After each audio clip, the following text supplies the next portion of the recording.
spin again. Headshot, I put 3 in his chin. Up a 5, I'ma blow like the wind. Shorty fine, she get fucked up for 10. Do a drill and I hop in the Benz. Send him up right in front of his kin. Big Glock, my aim on 10. Fake shot, I'ma spin it again.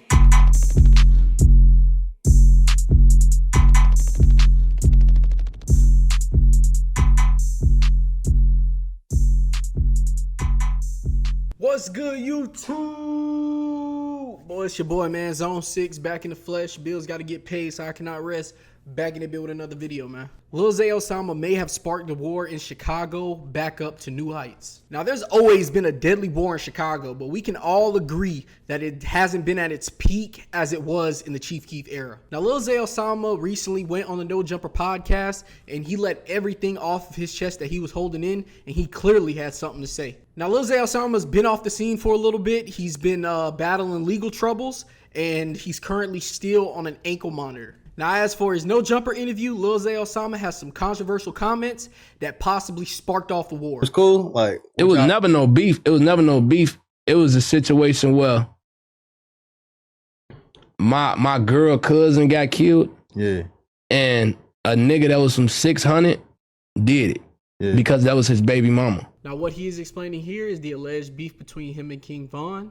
And they're in the DMs discussing the member of 600 that he mentioned that killed a whole family by the name of Bite Down. Now, for those of you who don't know who Bite Down is a 600 member who was allegedly accused of killing his baby mama, her unborn baby, her mother, and shooting her brother. This started with a verbal dispute, and allegedly her brother stepped in and they fought, and I guess her brother got the best of him. So he returned with the pistol and later killed the whole family. Now, Bite Down pleads his innocence to this day, and 9 to 10 years later, he is still currently sitting in jail and has not been convicted of any crimes yet. But it tends to get more interesting when Lil Zay Osama leaves his No Jumper interview and goes live and basically says, if you are saying free Bite Down, it's smoke. If I catch a nigga from 600 saying anything about that shit or promoting that shit, nothing left to be said. You hear me? We not. Listen, if you promoting, I swear to God, if you promoting a nigga killing his baby mama, his baby, all that shit, I can't for you. And I swear to God, if I catch a nigga promoting that shit, any nigga, I swear to God, folks. You hear me? That's all I'm gonna say. Right down, or whoever rocking with him, I catch niggas supporting that shit, any of that in the air. It's in the sky. Now, Lil Zay Osama's been popping it a lot more lately than he's ever have. But now that he's back in the public eye, I think that he just has things bottled up in him that he just needs to get off his chest. Well, of course, after the comments on No Jumper podcast and the live, you know that he woke up some angry Chicago people. And literally damn near every 600 member posted to their stories and expressing that it's free Bite Down. They doubled down on that statement. Now, I'm going to be honest, man. I've never seen nobody assemble like that, like the Avengers, ever. I never seen so many 600 members come together and push one thing, but I really took it as they're responding to him, letting him know, nigga, who are you to tell us we can't do what we do? Who are you, and what are you going to do about it? Now, a prominent figure of 600 made his appearance on the No Jumper podcast to respond to Lil Zay Osama, and I can tell you, he is not happy. Allegedly, he killed his girlfriend who was pregnant at the time, her brother, and shot the mom, and there was like 2 or 3 other kids inside that. And meanwhile, for the people at home, Bite Down was close to King Von, a lot of different members in Chicago who are highly regarded, but then Lil Zay Osama had a different dog in the fight because the girl was his cousin. His cousin. Yeah. So a lot of people saying free Bite Down, he's feeling another type of way because he's like, that fool allegedly took my cousin out this world. This is my thing with that. Bro, that shit happened like 10 whole years ago. 10 whole years. So, first of all, he was up here. I don't know if that nigga crashing out because he moved to LA or something or what are he doing, but he did more talking than I ever seen this nigga talk.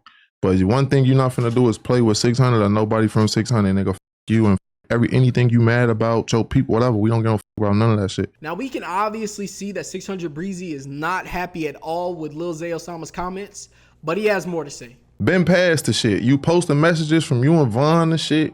Like shit you wouldn't have did if he was alive. Like I don't know if you thought it was time to get gangster with us at the wrong time to play with us, gang. But y'all see, we turned that shit to National Free Bite Down Day. Cause that's all right. So that's The what whole happened. 600. Now, like I said, man, this man woke up the Avengers. Now, 600 Breezy is basically saying, okay, I understand the situation. It's a fucked up situation.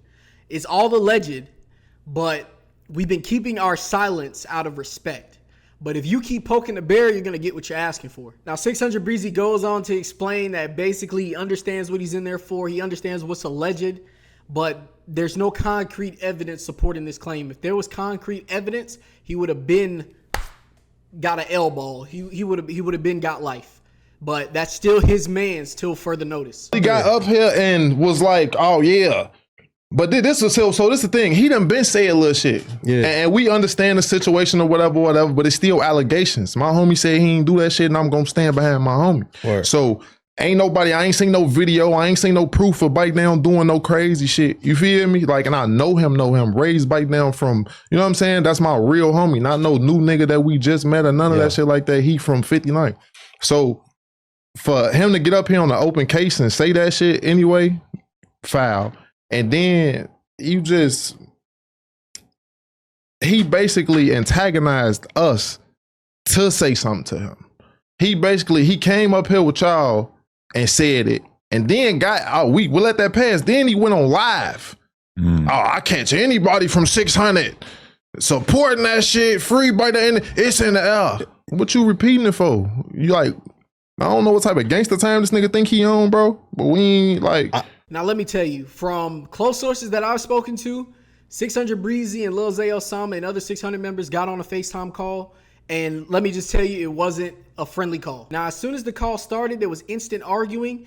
And somebody in Lil Zay Osama's camp started to allegedly wave a gun in the camera at the 600 members. And it turned all bad from there. Now, 600 Breezy's interview has not fully dropped on No Jumper yet, but I was actually in the room for that interview. And let me just tell you, he has a lot to say, and it's going to spark up war on the internet. So it seems like the story will continue, and I want y'all to just keep an eye out on the internet for all this upcoming action in these next couple weeks. But what I do want to iterate is that this probably will not stop here. Now, I will keep y'all updated as this story develops, man. I appreciate all y'all for rocking with me, bro. The goal is 350 subs, bro. Please get me to 350. I appreciate all y'all for rocking with me. It's your boy, man. I'm out.